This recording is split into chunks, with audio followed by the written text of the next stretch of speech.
Following her mother's death in 2013, Shelby began calling herself a student of grief. She now devotes her days to reading, writing, and speaking about loss. Shelby is a grief coach, author, and podcast host. And in 2020, she founded Life After Loss Academy, an online course and community that has helped dozens of grievers grow and find their way after death, divorce, diagnosis, and other major life transitions. Shelby and I had a beautiful, poetic conversation.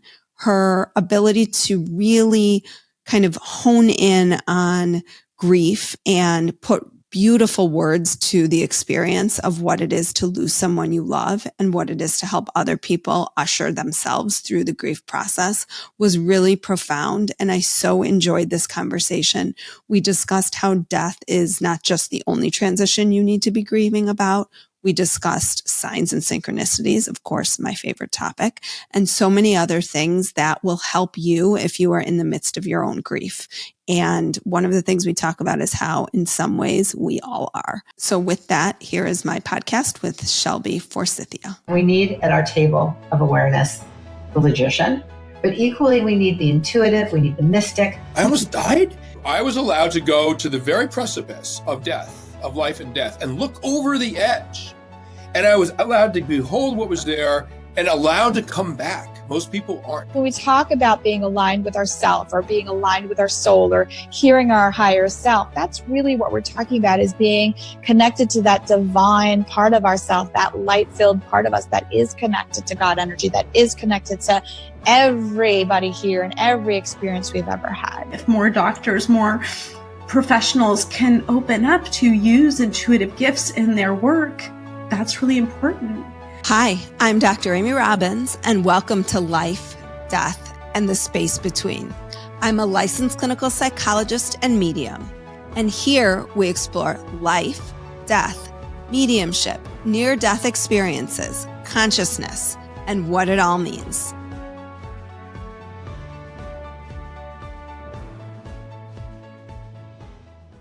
But mine glitches the uploads. Oh, I actually haven't had that problem. Okay. Knock wood, I haven't had that problem yet, but we'll see. I'm about 8 weeks into it. Okay. So maybe you're lucky. I don't know if maybe I'm like further from the, I don't know, the wireless, but it was like, it would glitch and it would be frustrating. We couldn't see each other. So this is just proven better. The only problem is that then at the end, you have to wait for it to upload. Oh, sure. Yeah, I'm very familiar with that. So I always ask people to stick around for a minute. Okay. Perfect. Yeah. No, I won't leave you. But I did figure out if you do, I can always send you an email and you could do it that way. So I was like, cool. The first time that happened, I was like, oh my God. But then. Yeah. Okay. Welcome, Shelby, to Life, Death, and the Space Between. Thank you so much. I'm really excited to be here. My fellow Chicagoan who's like a stone's throw away. So while we could be in person, we're not. But let's start with, one, I love this book. I think it really, Your Grief, Your Way, it really maps out a beautiful, almost like meditations on grief throughout the space of the year. But let's start with, as my son informed me, I don't know how I knew nothing about this, your origin story, which is what all superheroes have apparently, is their origin story. So what is your origin story in terms of how you came to this work? Yeah, absolutely. Well, I have joked with other grief professionals that I don't think anybody sets out to become a grief professional, or maybe it's like the very odd child that would set out to do that as a kid, like the kids who want to be funeral directors from age 4. It's like something's happening here. Right. And granted, the world needs them and the world needs grief professionals, but it wasn't necessarily a job that I considered or thought of. As a kid, I wanted to be an artist and I wanted to be a writer. And my introduction to grief was a lot of stuff all at once. And I affectionately refer to my college years as the 4 years of hell, not because college was bad, but because almost all of my first introductions to loss happened within a 4-year span. And the whole time I was also away at school. And so I was trying to balance being a student and figuring out where my life was supposed to go at the same time that it was actively disintegrating. And that was a very wild experience for me. It entailed, in this order, my father lost his job of more than 19 years. So my family fell into a sort of financial instability. Very shortly after, he was diagnosed with 2 brain aneurysms, one on either side of his head. And there was a very real possibility that he could die while on the wait list for surgery. And so I was watching him reckon with his mortality and being concerned, living far away, that one day the phone would ring and he would be gone.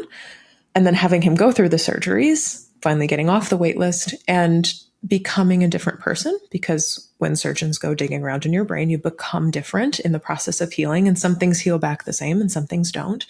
I came out of the closet as a queer woman in the American South. I grew up in North Carolina, and it was kind of accepted and also kind of not, and having that weird ambiguity about who I was and am I allowed to be myself and am I fully loved and recognized for who I am.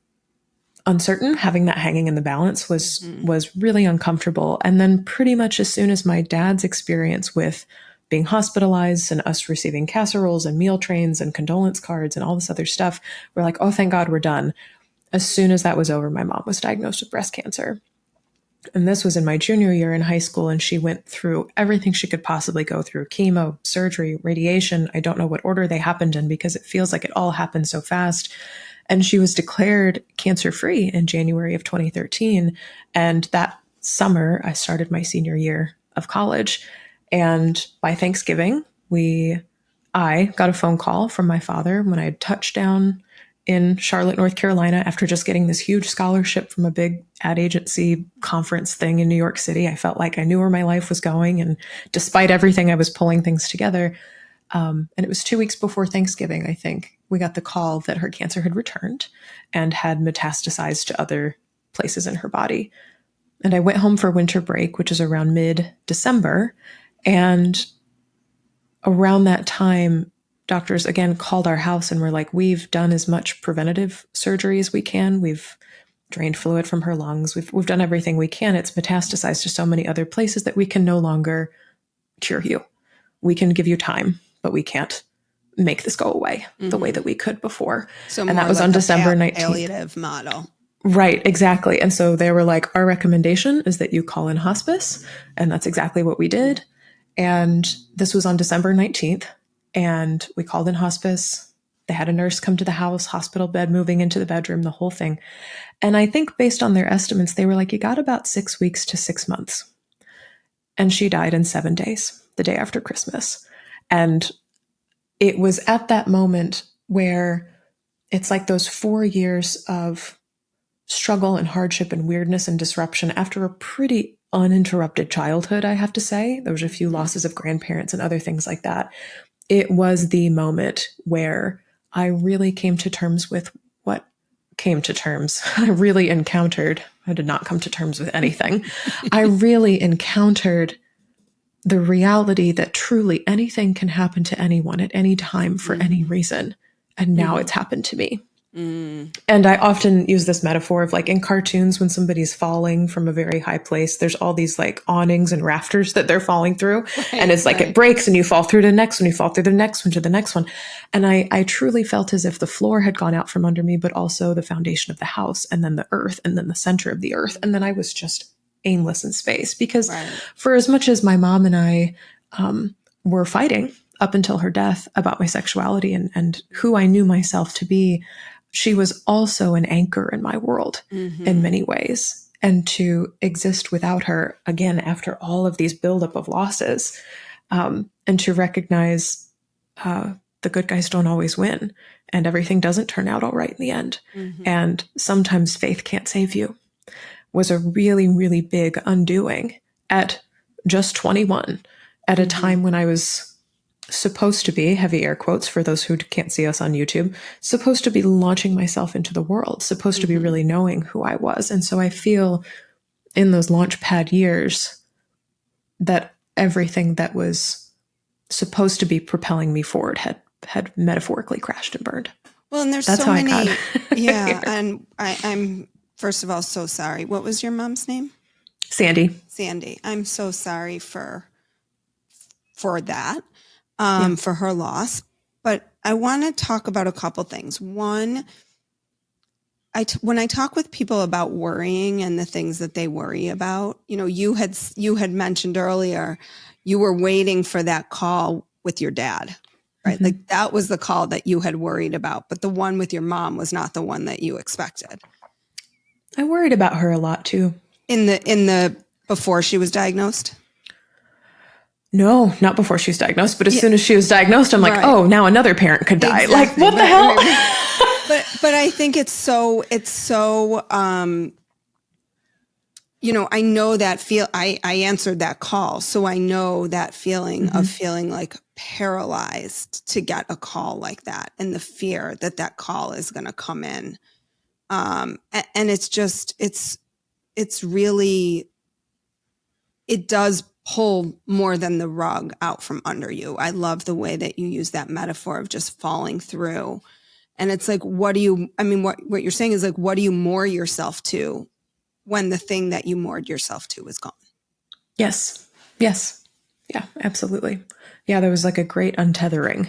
Mm-hmm. It's like a big suspension bridge cables just went and like so many things came untied and undone at once. And I was like, who am I? What am I tied to? What's the meaning of all this? Why am I here? How the hell could this happen? Like one of my very favorite grief authors, but also someone who was a guide to me in early grief, Stephanie Zamora, kind of echoed in her work, there are years that question and years that answer. And I don't remember who originally said that. But I was delivered a platter of questions. And then the questions just kept on coming after her loss. And I think I tell this story, I think in Your Grief, Your Way, but I didn't consider doing grief work at all after her death. This was not, I have a loss and I'm going to become a grief coach. I pretty much ignored my grief for 2 years. And what did that look like for people so they can understand if they're ignoring their grief, how that presents itself? Yeah, well, and I probably wouldn't talk have about how called it grief that at the presents time. itself, but we don't talk about how ignoring your grief presents itself. Anytime, like I guess I didn't necessarily ignore it as much as I didn't know what to do with it, and so I didn't address it. Like I wasn't actively working on it in the way that a lot of people would be like, seek therapy or go to a workshop or dance it out, cry it out. Like I wasn't actively engaging with my grief. I think I was very confused because for the most part, other members of my family and friend group just kept going. Mm-hmm. And so I was like, well, I should just be able to keep going too. Like that, if they're keeping going, I'm going to keep going too. And the other downside of losing a parent or anybody in your 20s is that not a lot of your peers really know what you're going through. Right. And so I returned to school the following semester, the semester that I graduated, on Mother's Day, no less. And a lot of my 20-something peers were like, oh, just come to the party, have a drink, take your mind off it, as if I had gotten a bad grade on a test. And I was like, my mom died. Like, I don't know how to explain to you that this is not a small thing. This is world changing. And I think for me, a lot of it looked like if I carry on, eventually one day it will be better. I very much believed in the myth of time heals all without knowing the correction that we've now started to do, the bracing we've put around it in society these days of like, it's what you do in the time that matters.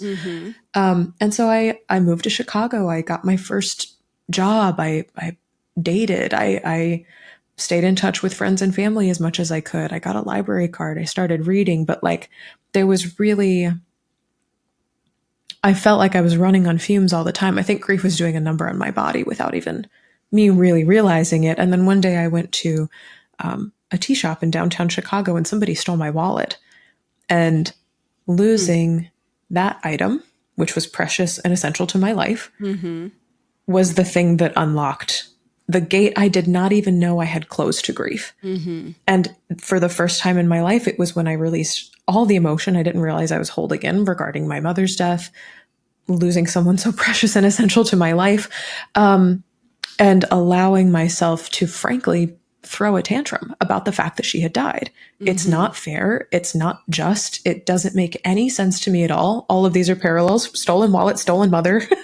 Very similar things. Right. The metaphor of it all is really fascinating. And it was a loss, right? It was another loss, the wallet, and that violation or that feeling like the unjustness of the world. Yes. in And that it was moment. another thing like that, for some reason, that was the thing that broke the camel's back. And I think in the years leading up to that, I was convinced that if I let myself grieve at the extreme that I wanted to, which was screaming, crying, pounding my fists on the floor, that I would either go crazy and someone would call the police on me and I would be institutionalized, which I actually thought was a real thing that could happen, or I would die, which was another thing I really thought that I could happen. Like Right. I had never felt anything at that emotional Intensity. amplification at that Yeah. volume before. And I didn't know if I could survive it. And I think that's a thing that so many grieving people come to me with now is like, if I start crying, I'll never stop. But not only that, it's the intensity of this thing is actually painful to me at holding it in. So what happens if I let it out? Is there going to be more pain on the other side of that, which is a very valid question. And grief is more than death. But the loss of my wallet, it was the first time that I had actually let my grief come to the surface. I didn't really let it. I didn't feel like I willingly gave it permission. It was like, I have no more strength against everything that I've been trying to hold down. And it didn't last very long. That's the thing that surprised me the most is like this meltdown, breakdown, tantrum, whatever the heck you want to call it, 10 minutes. Maybe it was like all I had in me, really. And that's not to say that it wasn't very much, but that if you cry at a great intensity or scream at a great intensity or even sing at a great intensity, your body physiologically can't do that for very long. I've learned this later. And so you either stop or you pass out, like your brain turn it off, turn it back on again, basically. Right. And I think of like toddlers throwing tantrums. I'm like, you're going to run out of steam eventually. Yeah. And sometimes it takes a while, to be honest, for them to run out of steam. But I think that's what I wanted to say earlier is that so often I hear this is like, I'm scared it won't stop. I'm scared it won't end, whatever it's referring to, whether it's the grief or pain of whatever you're going through. It's like, if I touch that, I won't be able, if I open the floodgates will never close and I will not be functional in my life again. Yeah.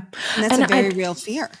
I don't think grievers are wrong for feeling that. We talk about this a lot. I have an online course called Life After Loss Academy, and there's a myth that grieving people understandably buy into, and I bought into this too, that because the loss is permanent, everything I'm feeling about it must be permanent too.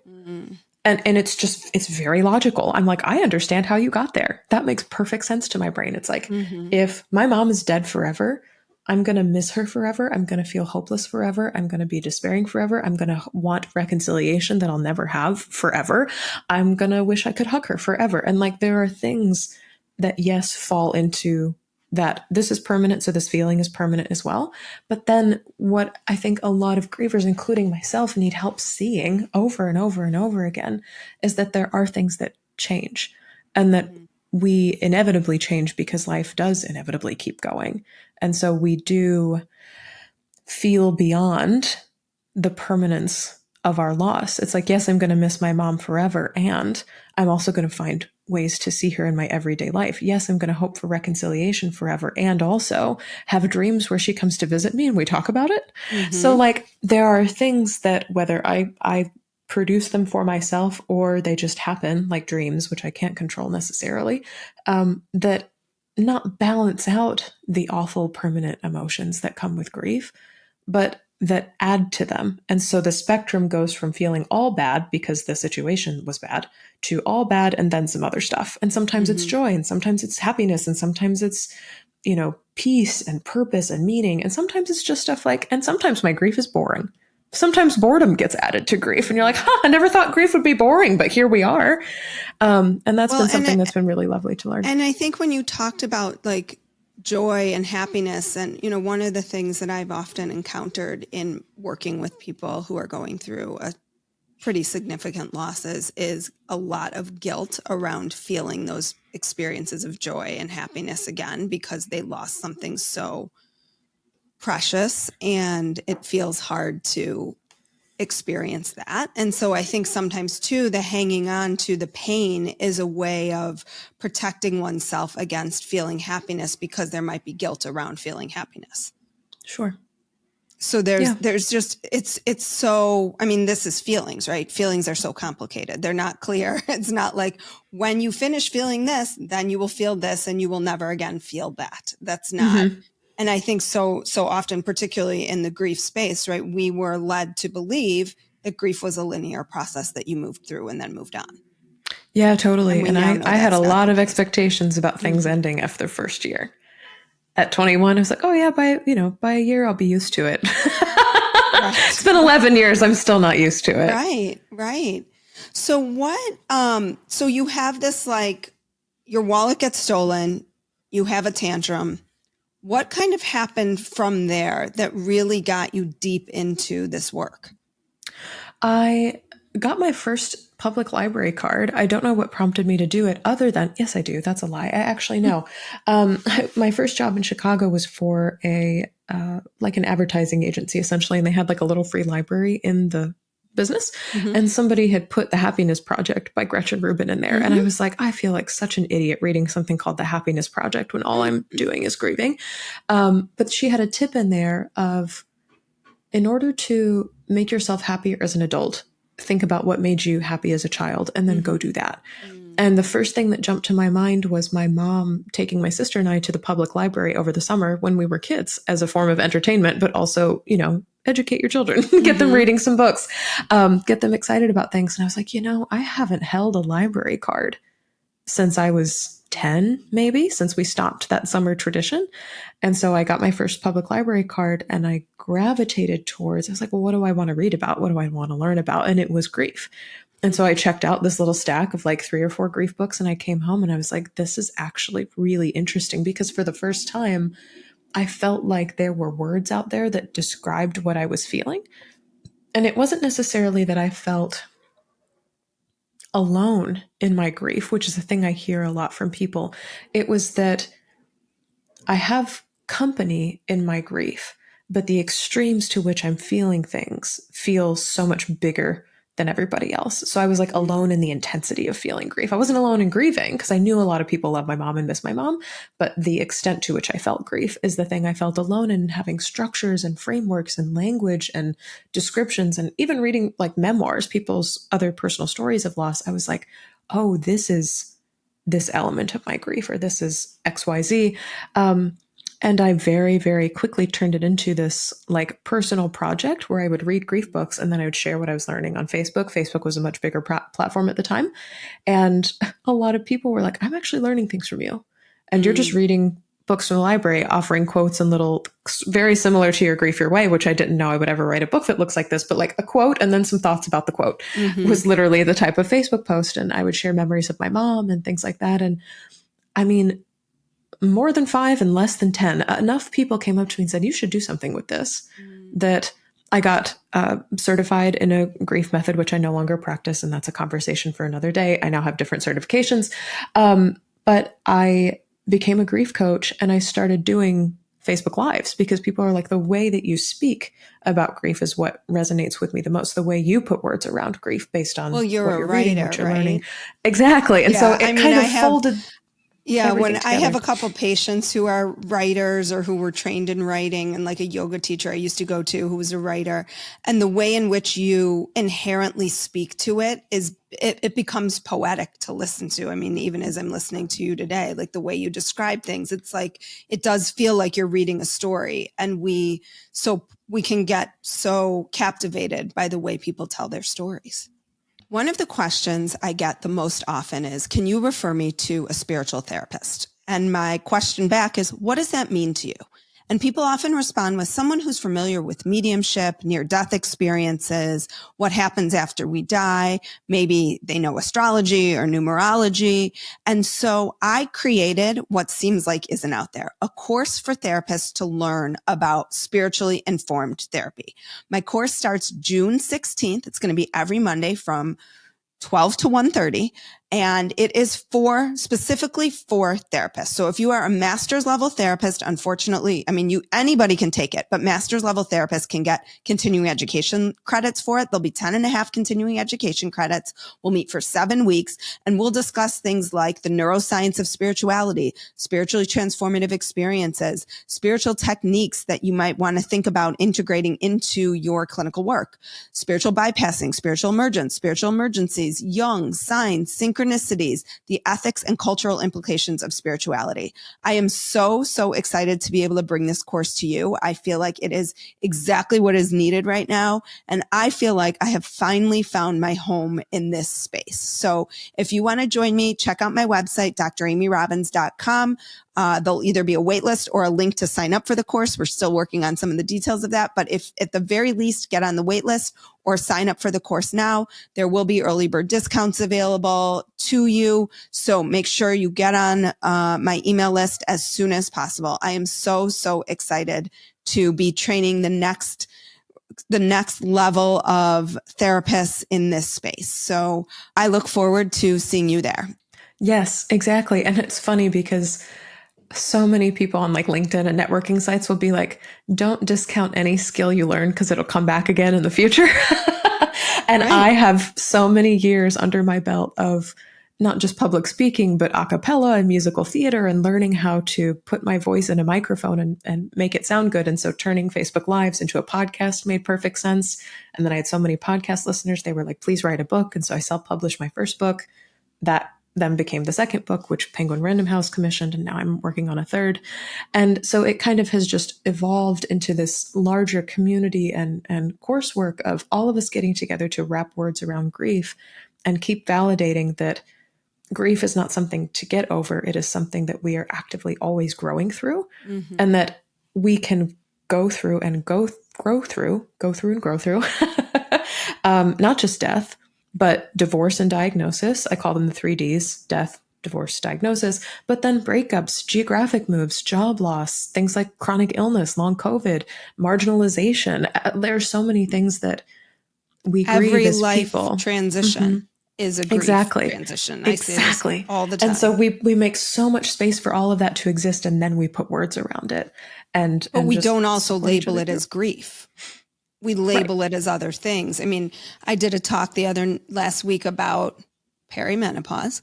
And when I said to people, to the group, there is grief involved here, everybody was like mouths dropped to the floor, because people don't think about it that way, but you are grieving a part of your life that's over.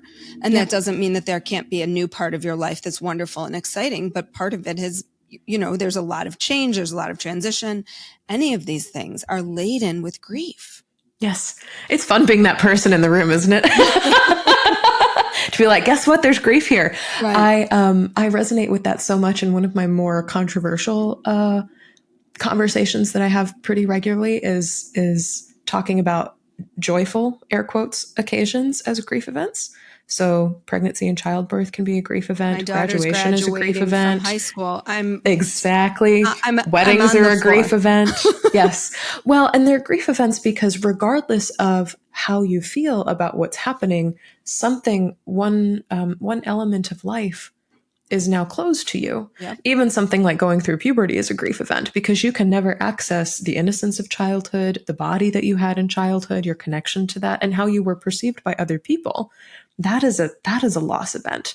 Pregnancy is a loss event, even if it's happy, even if, the baby's fine and healthy and whatever.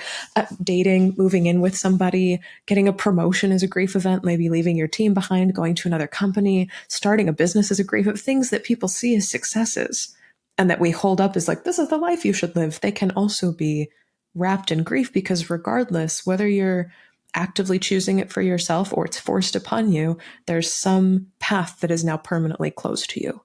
And that is a loss event. Right. And that's why, I think a both and model is crucial in any emotion. It's both, right? It's always like, I'm so thrilled. I'm so excited. My daughter's going to college next year. My listeners will be sick of hearing about this for the next probably 7 to 9 months as I grieve. And I'm already grieving all the things that I'm anticipating. One, her not being here, the dynamics of our family changing. Two, that she might never come back. She'll never live under our roof in the same capacity. Mm-hmm. Like everything will be different. And it's what I want. And it's also, I mean, you raise your kids, right? You don't think they're ever going to, they're going to leave, but then you don't think they're ever going to leave. And then they leave. And so you're right. And that's why I think that it would be so great to move grief out of the space of death and into the space of life for everything. Cause I think we'd be so much healthier. Yes. Hard agree. So let's talk a little bit about your book, which maybe I shouldn't say this, but I'm going to, is actually quite fun. Yeah. It's a choose your own adventure. It's a fun grief book. Yeah. In that every day is like a little mantra to how to live through your grief. So what do you think? One, I picked out a couple things that I really liked, which was, mantras. You talk about having like little grief mantras. So can you talk a little about that? This was I think this was like January 2nd, actually. Okay. I was like, do you have a day pulled out? Cause I'll follow along with you. Before I don't know that I have all of them written down as to what day, but I didn't get very far before I was like, I love that one. Yeah. Consider coming up with a mantra. Yeah. I love, as small as we can make grief support, like the smaller we can make grief support, the better. I think, especially for neurodivergent folks like me who are like, a 1 hour therapy session is a lot to sit through, to commute to process, to be a part of. And I'm not saying therapy is bad. I have a therapist and I love talking to her every week. But also one of my favorite things to do with grief is to play with how small can we make it and how portable can we make it? And things like language and words are the most portable tools that we have. And you'll find a lot of tiny language tools in your Grief Your Way.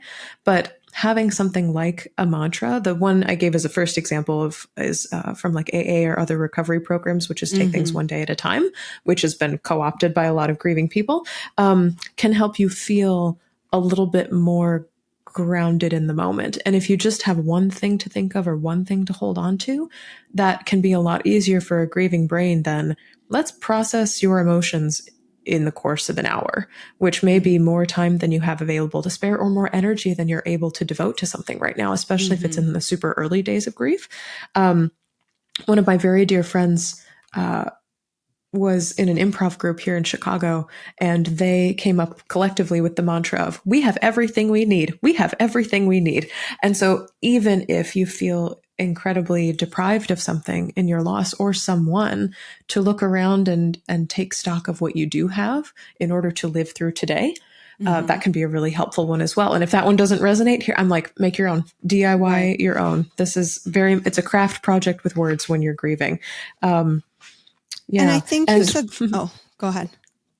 One of my favorites right now is, it's not a routine if it keeps changing, which aligns with my neurodivergent brain, because I love novelty and things like that. But I'm very much trying to stick to routines in this season of my life. And so every time I have like a shiny object syndrome, I'm like, it's not a routine if it keeps changing. Right. Stick to the plan. And you said something really important that I just want to point out for people, particularly if there's clinicians in the space listening. Sure. Just because someone is going to see a therapist and they're dealing with grief doesn't mean that every session and every minute of that session needs to be talking specifically about that.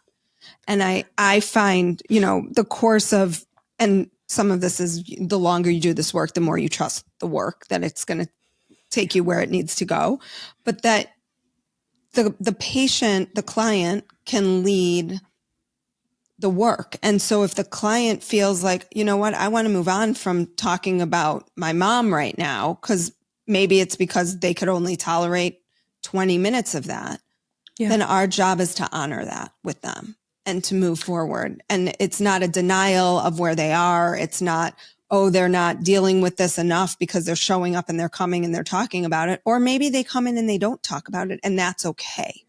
But that we don't have to push people into that we think there's a certain way that they should be processing or working through their grief.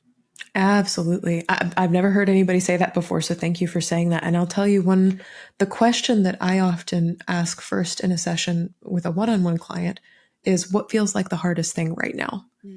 And sometimes it's grief, but sometimes it's my neighbor keeps coming over and she won't stop. And I need time to loaf on the couch and watch Law and Order and miss my dad.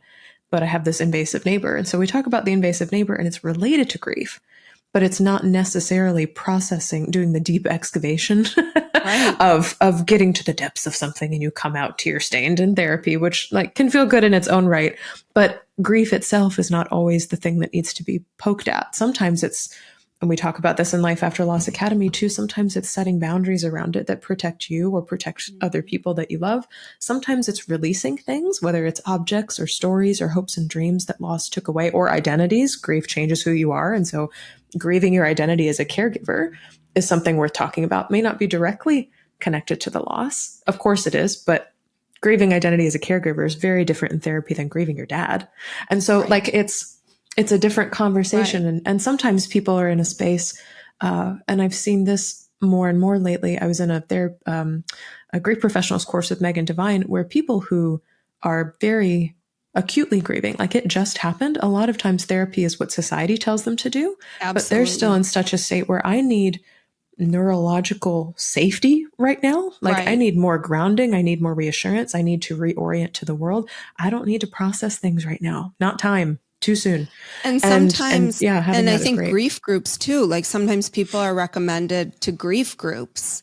Sure. And, they see people who are maybe further along from where their loved one died and are still really struggling. And that can be very scary for someone. They think, oh my God, this person's 10 years out and they still seem paralyzed. Is that going to be me? Right. There's so much that I think happens in these processes, and and our systems regulate, and every person's system, like you describe yourself as neurodivergent, every person's system regulates or down-regulates in different ways and in different times in their life. Like what used to work for me, I was in therapy forever.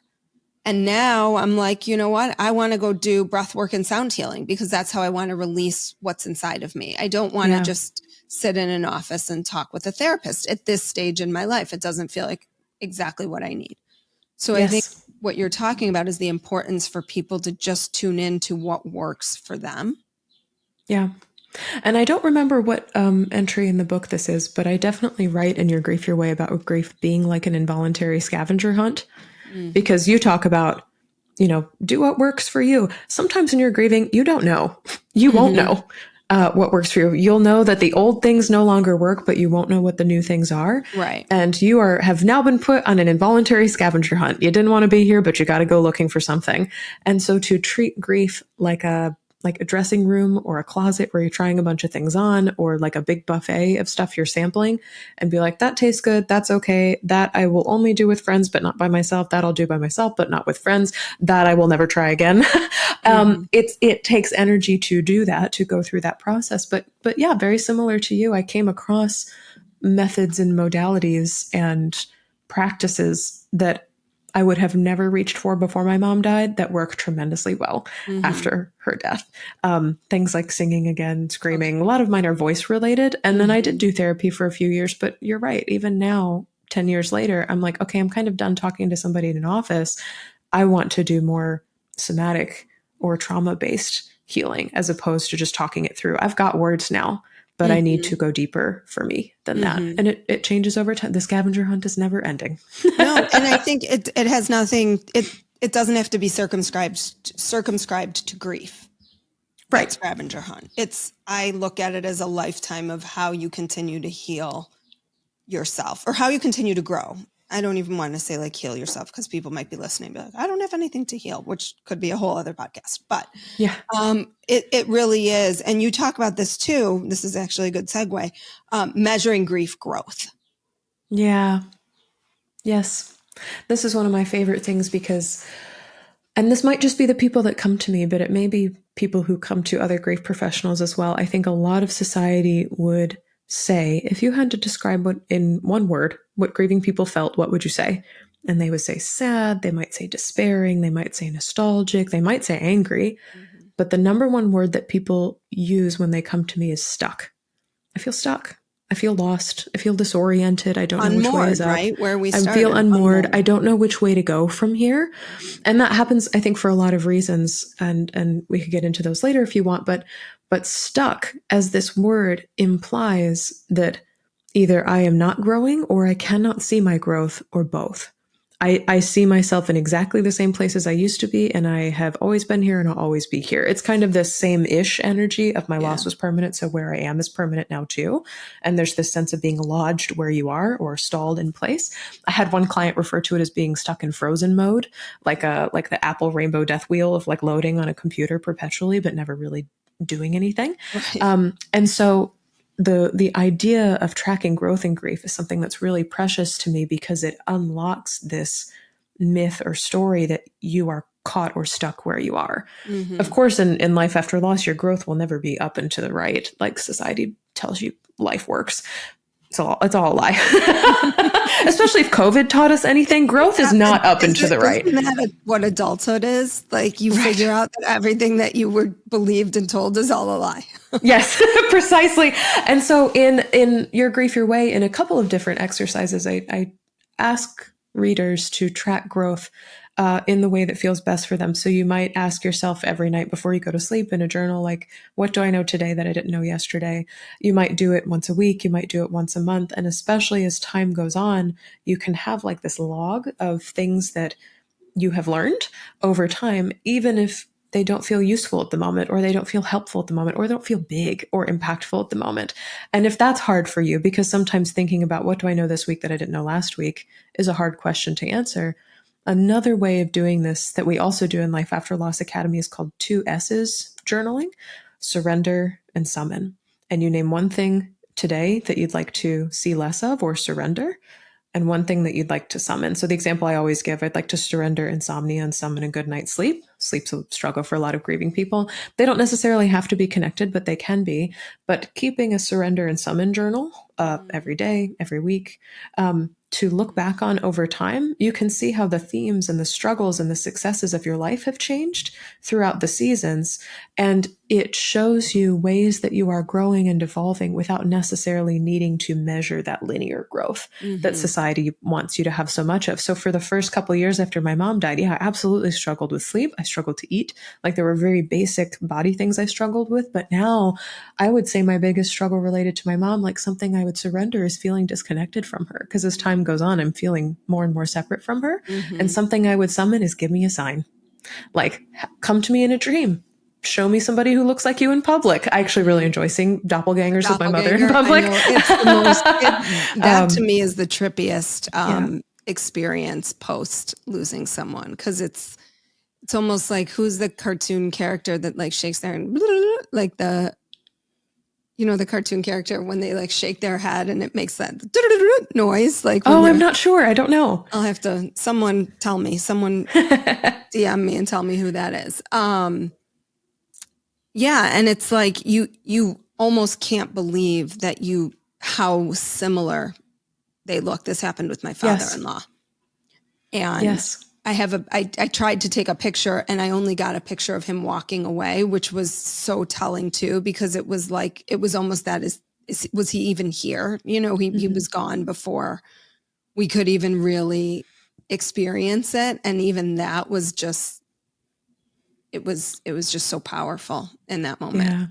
Yeah. Let's talk a little bit about the spiritual side of all of this for you. What have you, everybody always like, for those who are listening, she just did like a little shrug, like, yay. Shimmy. Yep. Happy shimmy. Always my favorite part of this topic. How do you address, these pieces, the signs, the synchronicities, the dreams, the visits, let's call them visits because I don't believe that they're dreams. How do you talk about that in your work? I talk about it very much in a way of like, I believe this for me. If you believe this for you, here's how you can participate in it. If you don't believe in it, maybe keep reading. And so it's very permission granting. I do have some students in Life After Loss Academy who are like, I don't believe anything happens when we die. And I feel like my connection to my mother is gone. Mm-hmm. And I can totally respect that. In which case I often work with clients to help them build a library of reminders as opposed to signs and symbols. And so we usually go 5 senses: sight, smell, sound, touch, and taste. And so of things that could remind me of my mother, songbirds is one, hearing their sound and then seeing them out in the world. Hymns played on an old piano is one of hers. Angel food cake, green tea, the smell of Christmas trees. Like there's a lot of things that could remind me of her. And I tell people the bigger your library, the better, because you have more opportunities to see those things just out in the world. I once had a client who lived in Australia, and she was grieving an ex who died by suicide. And it was a really complicated loss in that he was in the military. And so a lot of people weren't talking about how he died until way later. And so there was kind of a delay of information. And she was like, I didn't get to go to the memorial because people told me too late. I found out too late. And I had moved to another country. And so she was grieving him by herself, but about 2 years after the fact. And so it was a whole big conversation of you weren't just grieving him, you were grieving delayed information, you were grieving being physically separated, which a lot of people were grieving during COVID, and grieving that you weren't dating anymore and that you weren't in communication, but something awful still happened and you still care. Like there was just a lot mixed up in it. And she wanted to find more ways to feel connected with him. And we created a library of signs and symbols for her. And so there was like a red Patagonia jacket, a black Jeep, a cockatiel, which are very prevalent in Australia, I have learned.